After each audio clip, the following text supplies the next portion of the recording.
Lagi Engkau memberikan kesempatan bagi kami untuk berkumpul dan beribadah bersama, menikmati persekutuan, menikmati puji-pujian. Tuhan, kami tahu Engkau sudah menghantarkan kami ke minggu yang pertama di bulan September tahun 2020. Kalau kami sampai kepada minggu ini, itu adalah karena kemurahan Tuhan. Tuhan, kami mau memanfaatkannya baik.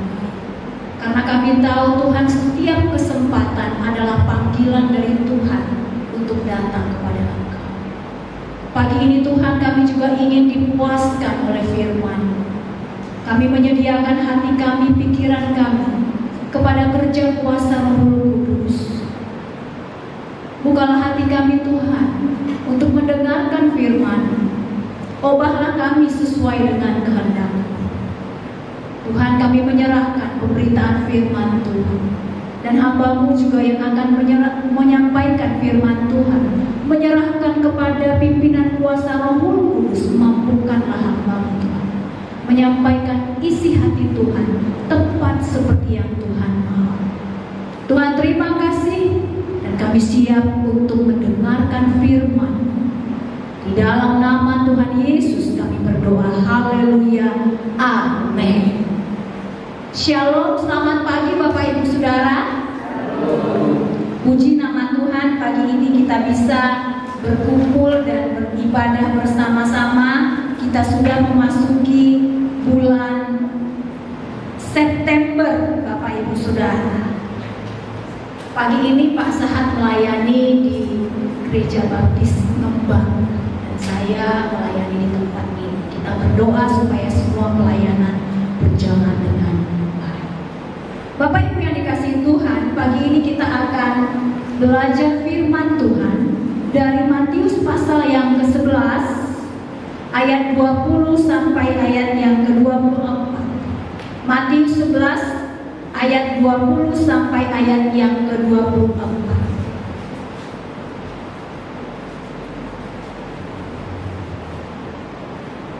Matius 11 ayat 20 sampai ayat yang ke-24.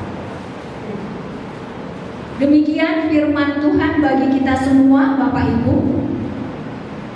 Lalu Yesus mulai mengecam kota-kota yang tidak bertobat, sekalipun di situ Ia paling banyak melakukan mukjizat-mukjizatnya. Celakalah engkau Korazin, celakalah engkau Betsaida, karena jika di Tirus dan di Sidon terjadi mukjizat-mukjizat yang telah terjadi di tengah-tengah kamu, sudah lama mereka bertobat dan berkabul. Tetapi aku berkata kepadamu, pada hari penghakiman, tanggungan Tirus dan Sidon akan lebih ringan daripada tanggunganmu. Dan engkau Kapernaum, apakah engkau akan dinaikkan sampai ke langit? Tidak, engkau akan diturunkan sampai ke dunia orang mati. Karena jika di Sodom terjadi mukjizat-mukjizat yang telah terjadi di tengah-tengah kamu, kota itu tentu masih berdiri sampai hari ini. Tetapi aku berkata kepadamu, pada hari penghakiman, tanggungan negeri Sodom akan lebih ringan daripada tanggungan. Saudara, saya memberi judul untuk khotbah hari ini, mukjizat terjadi setiap hari untuk apa? Saudara, mungkin saudara sepakat dengan saya, hal yang paling sulit bagi kita orang tua adalah mendisiplin anak-anak kita setelah mereka sembuh dari sakit. Itulah juga ya saudara yang kami alami pada waktu Shalom sembuh dari penyakit jantung bawaannya. Sulit sekali untuk mendisiplin. Bagaimana enggak saudara, ada rasa gak tega. Sejak umur 4 bulan dia sakit sedemikian parah. Nangis lebih sering daripada dia, sakit lebih sering daripada sehat saudara. Hanya oleh karena kemurahan Tuhan, di usia 14 bulan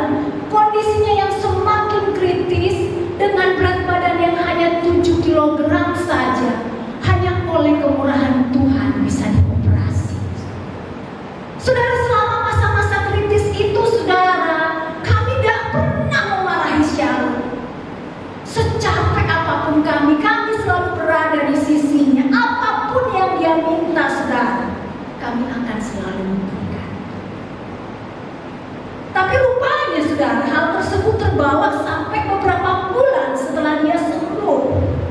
Dan kami, saudara, semakin kewalahan dengan sikapnya yang ngebos itu. Semua keinginannya harus dipenuhi, kalau enggak dia bisa ngamuk. Hal yang paling sulit adalah waktu makan. Wow, dia gak mau makan, yang mau hanya minum susu saja. Melihat sikapnya yang gak sehat itu, kami sadar harus mengubah cara mendidiknya. Inilah titik balik bagi kami yang selama ini begitu lunak kepadanya. Sekarang harus menerapkan disiplin baginya sesuai dengan usianya pada waktu itu. Maka saya melatihnya agak keras agar dia mau makan. Saya menjadwalkan saat makan yang sama, tidak memberikan susu sebelum dia makan, menggendongnya pada waktu makan sehingga nggak lari-lari. Dan lupa, saudara, saya membawa senjata. Sendok kayu, saudara. Sehingga kalau segala sesuatu itu udah gak mempan lagi, maka sendok kayu ini akan segera mendarat di pantatnya. Drama pun terjadi, tangis-tangisan terjadi. Saya gak peduli, yang penting makanan masuk. Saudara, suatu hari opungnya datang dari Bengkulu mau jenguk cucunya yang baru sembuh. Wah, begitu kiranya dia, saudara, karena tahu cucunya ini baru sembuh dari penyakit yang demikian, Pak. Apa saja dia berikan, saudara, dan dibiarkannya sang cucu itu menangis. Sampailah waktu makan siang, saya mulai menyiapkan semuanya, termasuk senjata saya. Dan drama pun dimulai, saudara. Sang cucu mulai menangis jerit-jerit pergi kepada opungnya. Saudara pasti tahu apa yang terjadi. Opungnya membela mati-matian, saudara. Bahkan saya balik dimarahi oleh si opung. Jangan gitu lari kau, jangan keras sama anak. Masih makan aja kau kejar. Oh, saudara, dengan tenang kemudian saya berkata kepada opung, ya udah mama aja yang ngasih makan, yang penting nih makanan habis. Iya sini, kasih makan. Saudara, saya tinggalkanlah mereka. Sayup-sayup saya dengar si opung mengatakan, makan ya Nok, nanti opung belikan mainan ya sayang. Saya dengar suara kata-kata sambil berlari.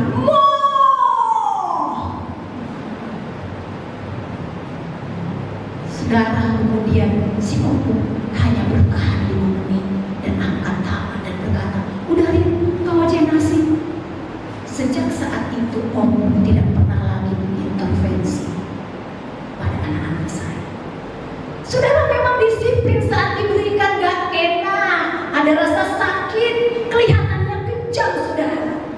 Tapi disiplin itulah yang kemudian menolong Shalom memiliki tertib hidup dan hidupnya semakin sehat. Saudara, bukankah kita semua sebenarnya memerlukan disiplin?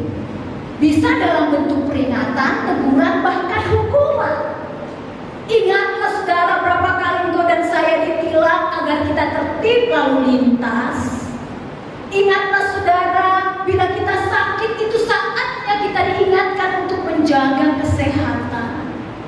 Berapa kali engkau dan saya dikecewakan orang lain, agar itu kesempatan bagi kita belajar mengandalkan dan berharap hanya kepada Tuhan.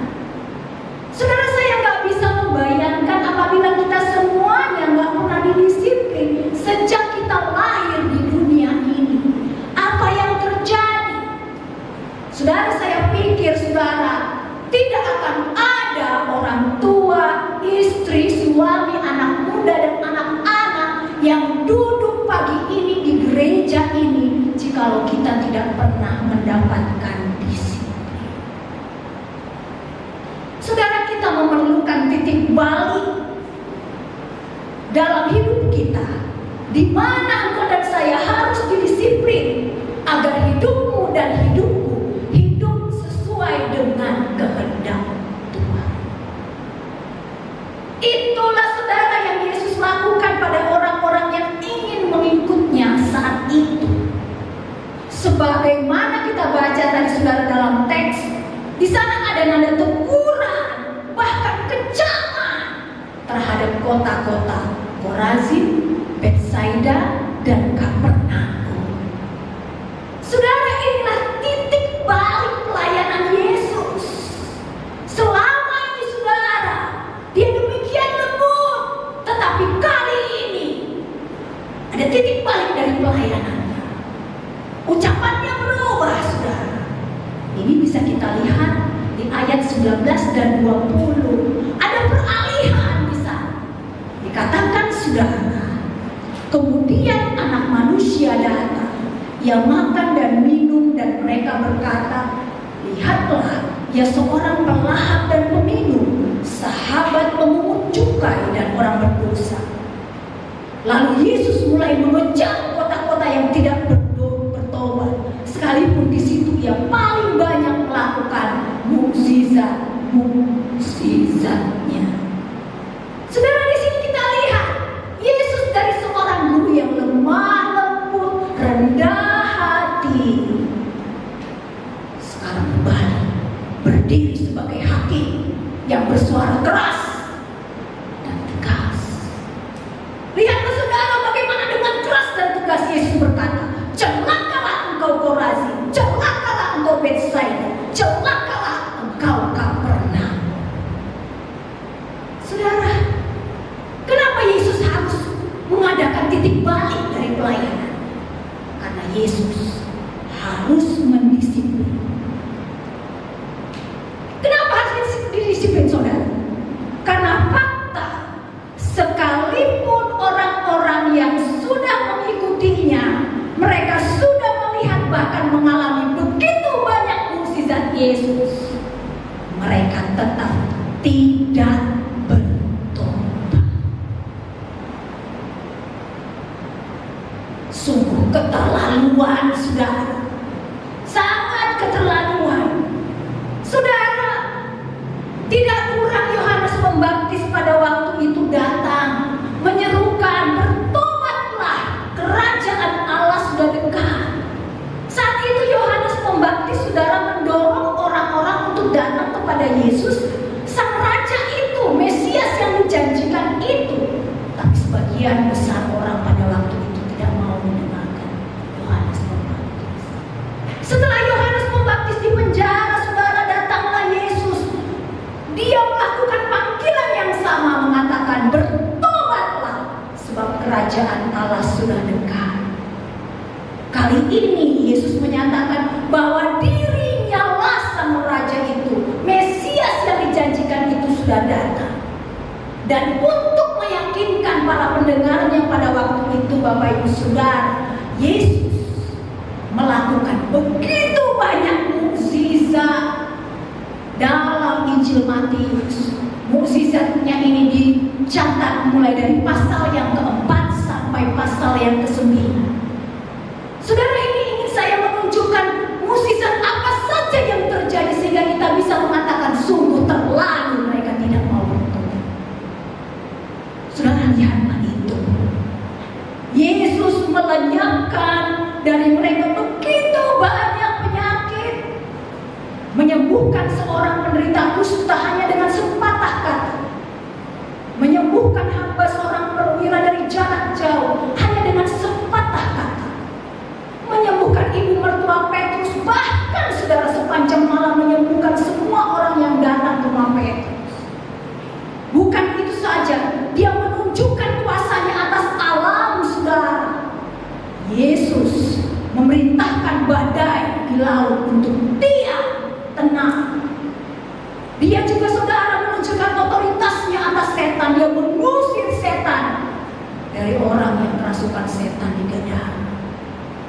Bahkan saudara, Yesus menunjukkan otoritasnya sebagai Allah yang Maha Kuasa dengan menyatakan, aku mengampuni dosamu, kepada seorang lumpuh, dan orang lumpuh itu disembuhkan. Dia juga menyembuhkan seorang wanita yang sakit pendarahan di tengah desakan orang banyak. Dia membangkitkan anaknya Yairus, putri kepala rumah ibadat waktu itu, saudara. Dia memulihkan penglihatan dua orang buta di tepi jalan. Dan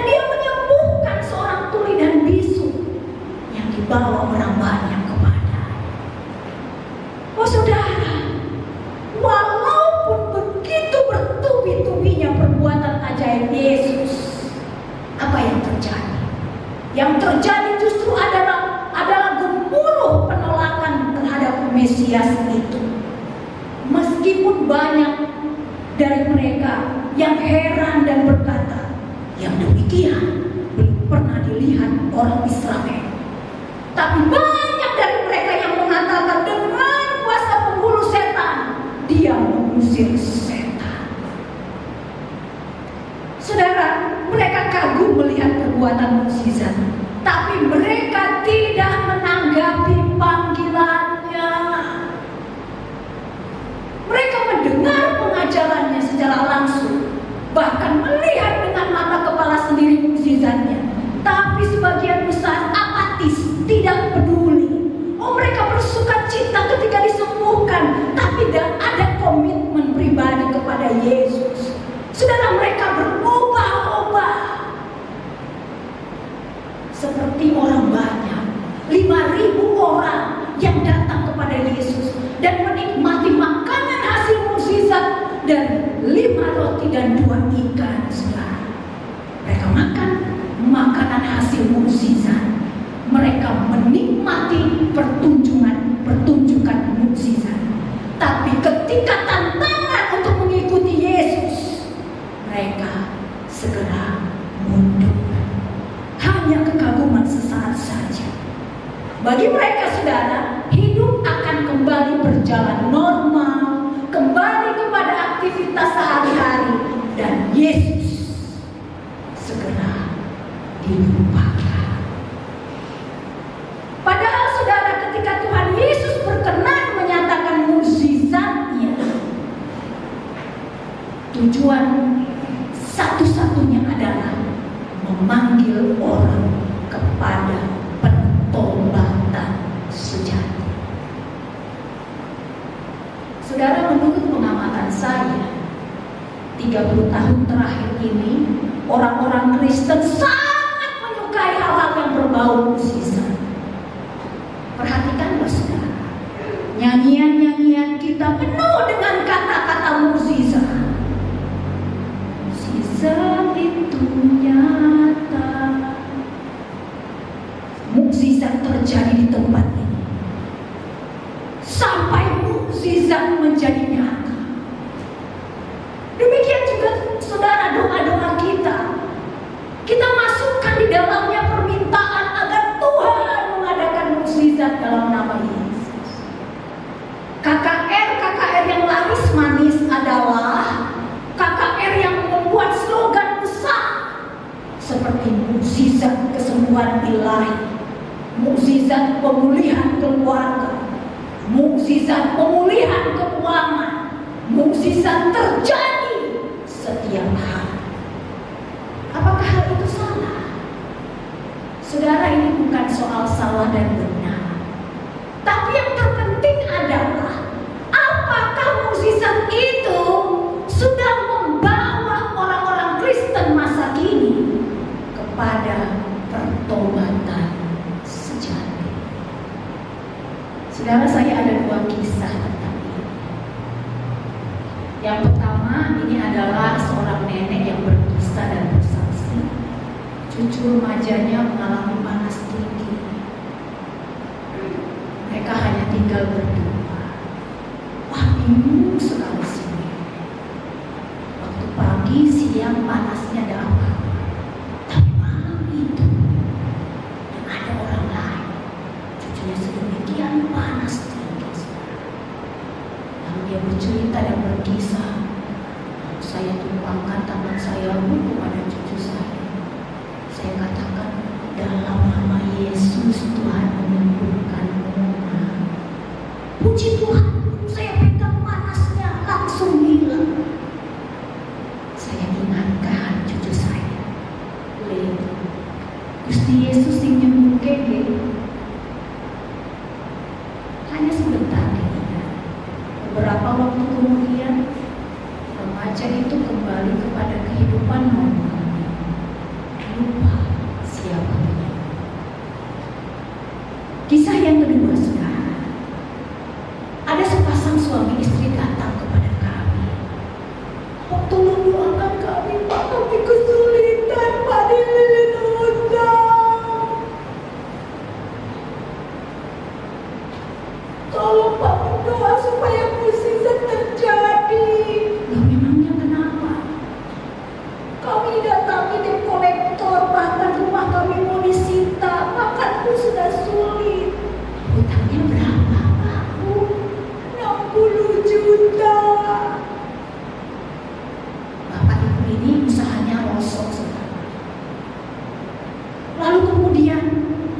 gembala berdoa, Tuhan tolong keluarga ini mukjizat terjadi.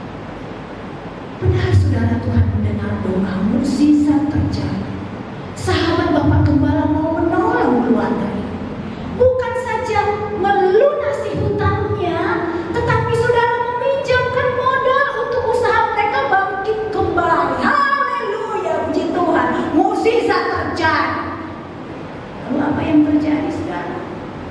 Begitu terima uang, keluarga ini langsung jalan-jalan, nginap di hotel, mengadakan pesta pernikahan mewah. Lupa mengelola uang dengan bijak, jatuh kembali ke jerat hutang. Saat ditegur Bapak Gembala, marah dan tak pernah mau kembali ke gereja. Saudara, dua kasus itu mungkin menggambarkan kondisi sebagian orang-orang Kristen saat ini. Ingin mengalami mukjizat setiap hari, kagum menyaksikan mukjizat, tapi segera berlalu kembali kepada aktivitas sehari-hari dan Yesus kita lupakan. Ingatlah saudara, ketika Yesus berkenan mengizinkan mukjizat terjadi dalam hidupmu atau hidupku, tidak ada maksud yang lain kecuali membawamu dan membawaku kepada pertobatan sejati.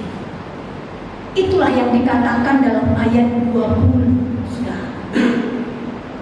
Dikatakan, lalu Yesus mulai mengecam kota-kota yang tidak bertobat, sekalipun di situ dia paling banyak melakukan mukjizat.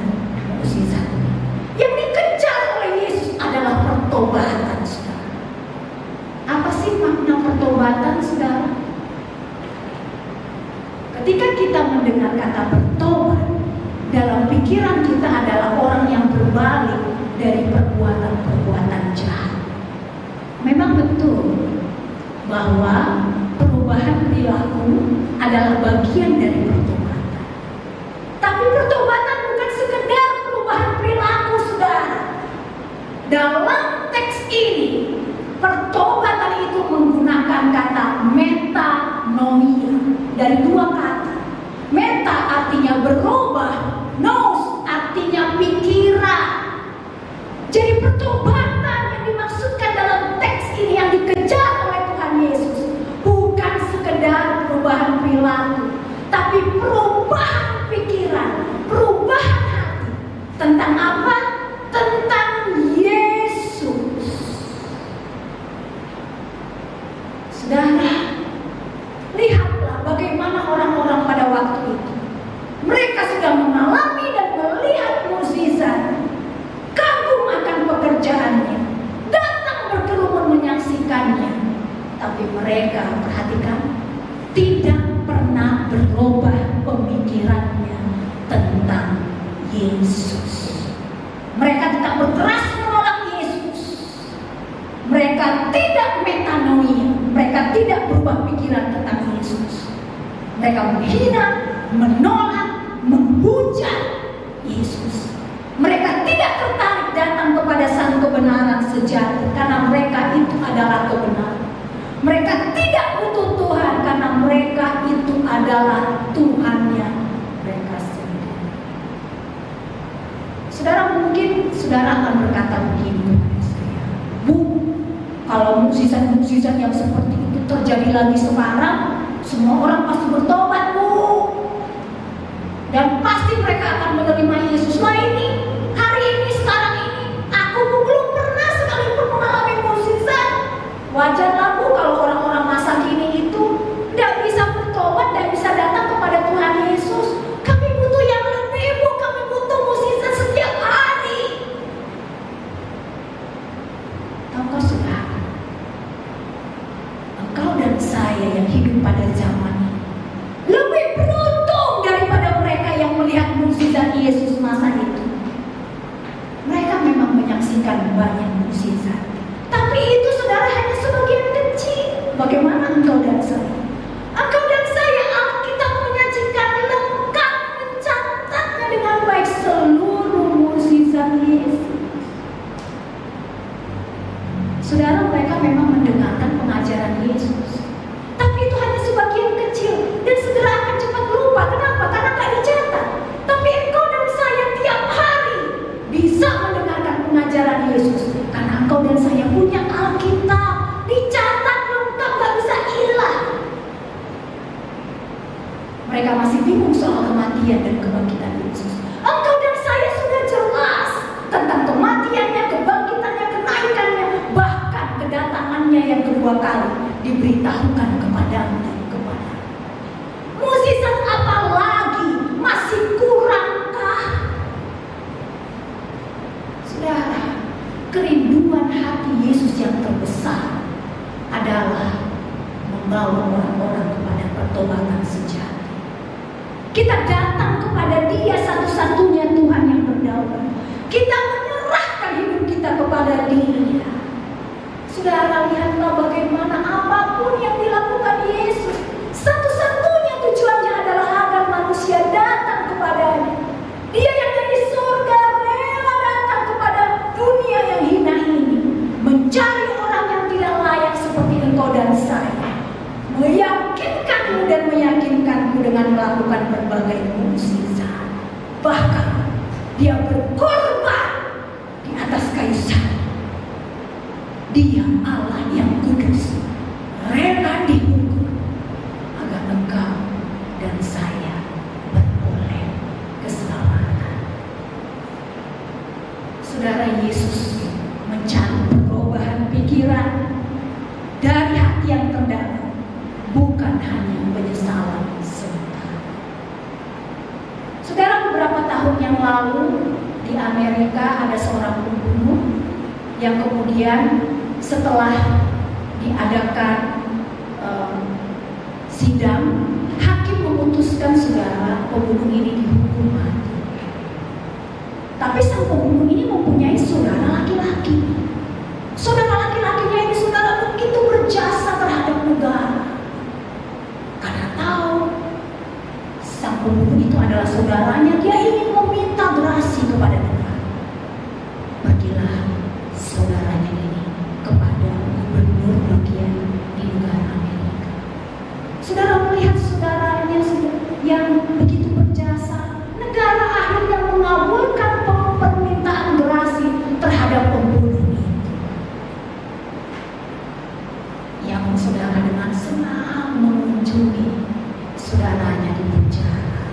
Di kantongnya sudah ada surat gerasi pengampunan pembebasan untuk sang pembunuh. Ketika sampai di penjara, dia bertanya kepada saudara, "Bro, apa yang akan kamu lakukan kalau kamu menerima pengampunan?" Saudara itu berkata, saudara bertanya, "Hal yang pertama yang kulakukan, aku akan cari hakim yang memvonis aku mati. Aku akan mencari dan mengejar dia dan mematikan. Hal yang kedua yang kulakukan, aku akan mengejar saksi utamanya dan akan menyiksanya sampai mati." Saudaranya itu saudara mendengar dan dia pulang. Yesus cari adalah pertobatan sejati, bukan hanya penyesalan sementara. Pertobatan sejati adalah menyesal karena sudah berdosa kepada Tuhan. Penyesalan manusia datang karena konsekuensi dosa, kapok atau malu. Pertobatan sejati adalah bersedih ketika jatuh dalam dosa. Aduh, harusnya lagi. Tapi pertobatan manusia menyesal karena tertangkap. Pertobatan sejati menuntun kita kepada keselamatan, tetapi penyesalan manusia hanya membawa kepada penghukuman dan kematian. Yang dikejar oleh Yesus adalah pertobatan sejati, perubahan dari dalam. Saudara, penyesalan manusia hanya membawa kepada kematian, penghukuman. Itulah yang terjadi kepada kota-kota di mana Yesus paling banyak melakukan mukjizatnya. Dikatakan saudara di sana, "Celakalah engkau Korazim, celakalah engkau Betsaida, dan engkau Kapernaum. Apakah engkau akan dinaikkan sampai diturunkan sampai ke dunia orang mati. Saudara, kata celaka itu jangan dipikir ini kejam. Celaka, kata itu saudara, adalah ekspresi duka dan kasih sayang yang dalam. Betul, Yesus mencela mereka karena tidak bertobat, tapi dia juga berduka atas mereka. Seolah-olah Yesus mau berkata, aduh Korazim, aduh Betsaida, aduh Kapernaum, kengerian akan menantimu. Saudara, ketiga kota ini bukan saja paling banyak melakukan dan melihat mukjizat Yesus, tapi ketiga kota ini juga istimewa karena Betsaida adalah tempat asal beberapa murid Yesus. Bahkan Kapernaum, saudara, adalah base camp pelayanan Yesus 3,5 tahun. Sebab itu dikatakan penghukuman yang akan jatuh kepada mereka, saudara, demikian ngeri, demikian berat. Digambarkan penghukumannya itu, saudara, bagi Korazim dan Betsaida lebih ngeri daripada penghukuman yang dilakukan Tuhan pada kota Tirus dan Sidon. Saudara, Tirus dan Sidon pada masa perjanjian lama adalah kota dengan pusat segala kejahatan dan pusat penyembahan berhala. Tuhan menghukum dengan menghanguskan Tirus dan Sidon. Tapi saudara, kalau saja Tirus dan Sidon pernah melihat satu saja mukjizat yang terjadi di Korazim dan Betsaida, mereka dipastikan bertobat. Kengerian juga akan menimpa kota Kapernaum, saudara. Dikatakan penghukumannya lebih daripada yang diterima oleh kota Sodom. Engkau tahu, saudara, kota Sodom pada perjanjian lama adalah lambang kebejatan moral. Penduduknya, kesukaannya adalah hubungan seks sesama jenis, homoseks. Bahkan saudara, lebih daripada itu bejatnya mereka suka berhubungan seks dengan binatang. Tuhan menghukum Sodom dengan mendatangkan api dan belerang dari langit.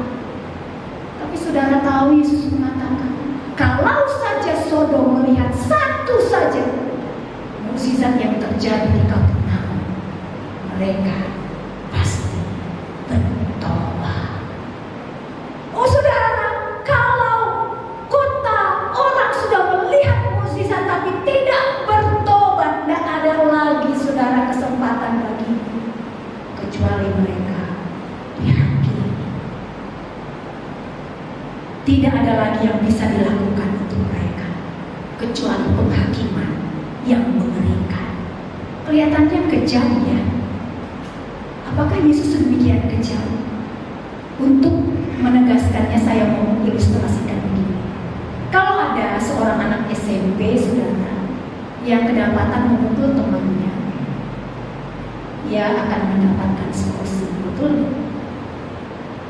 Mungkin saudara pada waktu dia skorsing selama itu, kemudian ia kedapatan memukul gurunya. Kira-kira apa yang terjadi? Dikeluarkan dari sekolah. Ketika dia pulang, saudara, menerima surat dikeluarkan itu, dia jengkel. Ketemu polisi yang menilang dia di jalan, dipukulnya polisi. Kira-kira apa yang terjadi? Dipenjara. Beberapa lama, saudara, setelah dia dipenjara, dia bebas. Dia keluar di jalan, ramai banget. Ada apa ini? Ada apa, mas? Ada rombongan presiden lewat. Presiden lewat nanti di pinggir jalan. Begitu presiden lewat dan berhenti, dia langsung lompat dan memukul wajah presiden. Kira-kira apa yang terjadi? Saat itu juga dia ditembak mati oleh pasukan. Kejahatannya sama, membunuh. Tapi tingkat keparahan hukuman tergantung siapa yang dia lawan. Saudara, hukuman apa yang layak bagi seorang yang melawan dan menolak Yesus? Jawabannya, hukuman kekal. Saudara, sekali lagi saya mau mengatakan, engkau dan saya lebih beruntung daripada Korazim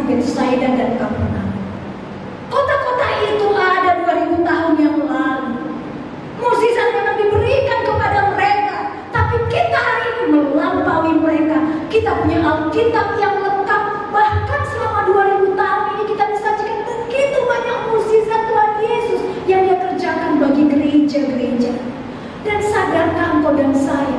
Kita tinggal pada era yang demikian luar biasa. Ini mukjizat saudara hari ini. Engkau dan saya tidak lagi dibatasi oleh ruang dan waktu. Orang di Amerika bisa lihat Indonesia, orang di Indonesia bisa lihat orang di Amerika dengan internet. Itu adalah mukjizat. Kita bisa mengakses semua informasi secara cepat. Mereka tidak. Saudara, masihkah engkau dan saya menolak seruan untuk datang kepada Tuhan Yesus? Masihkah engkau menolak mengakui Dia sebagai juru selamat yang berotoritas atas hidupmu dan hidupmu? Masihkah saudara engkau tidak mau mengikuti langkahnya hari demi hari seumur hidup? Masihkah saudara engkau meminta mukjizat terjadi setiap hari hanya untuk meyakinkan engkau sekali lagi bahwa Yesus adalah Tuhan? Tidak cukupkah Alkitab bagimu? Tidak cukupkah mukjizat terbesar bagimu dan bagiku, yaitu Dia tergantung di atas kayu salib?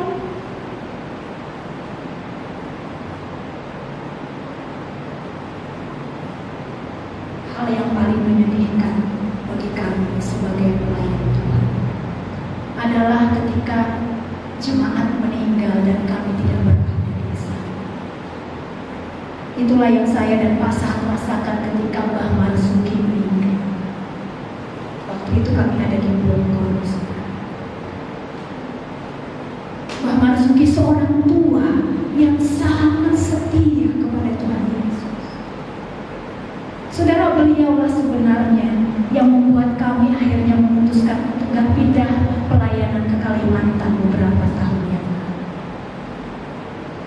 Langkah Mbah Marzuki datang pagi-pagi ke gereja waktu itu seolah-olah adalah suara Tuhan yang menahan kami untuk tetap melayani di Kalimantan. Saudara, umurnya sudah hampir 80 tahun, namun tidak pernah dia absen beribadah. Bahkan ia datang paling pagi. Setiap kali ada kesempatan untuk bersaksi, dia pasti bersaksi. Dan inilah yang dia katakan, orang bodoh gak bisa baca tulis, tapi kalau senang banget aku kalau iso percaya Gusti Yesus. Saudara, dari mana imannya itu? Saya tanya.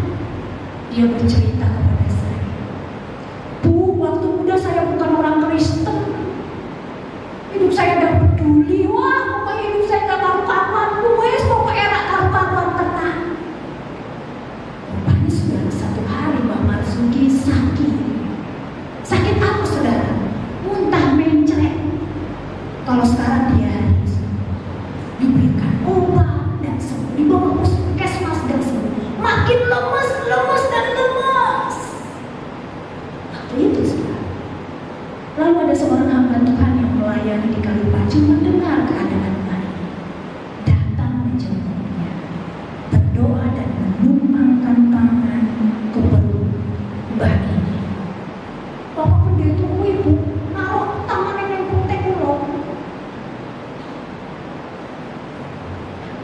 Dan Bapak pendeta itu berdoa, didengar oleh Mbak Marzuki dalam nama Yesus.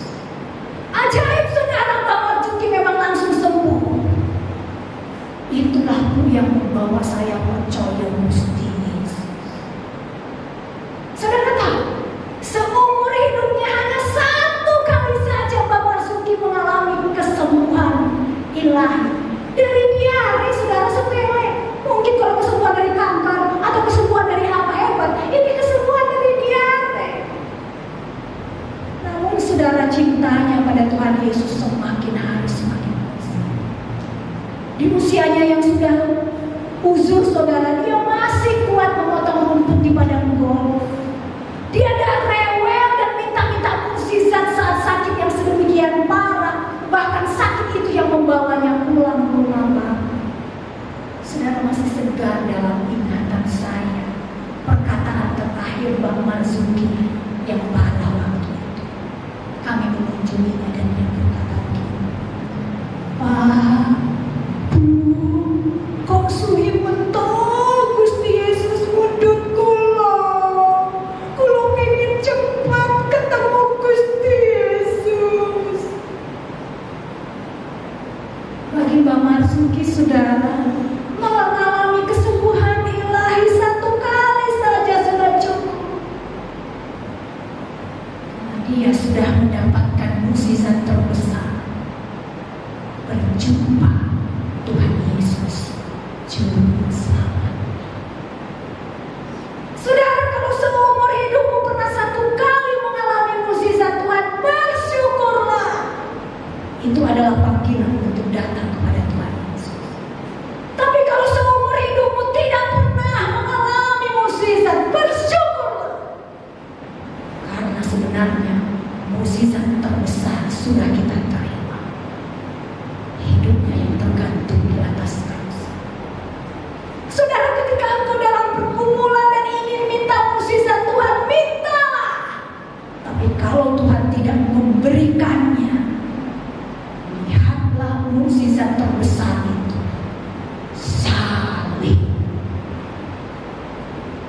Dan datanglah kepada Tuhan Yesus. Biarkan Dia yang menjadi Tuhan yang berdaulat atas hidupmu. Maka Dialah yang akan terus menuntun perjalanan hidupmu, mengalami pengalaman demi pengalaman yang dahsyat bersama dengan Dia. Mari kita berdoa.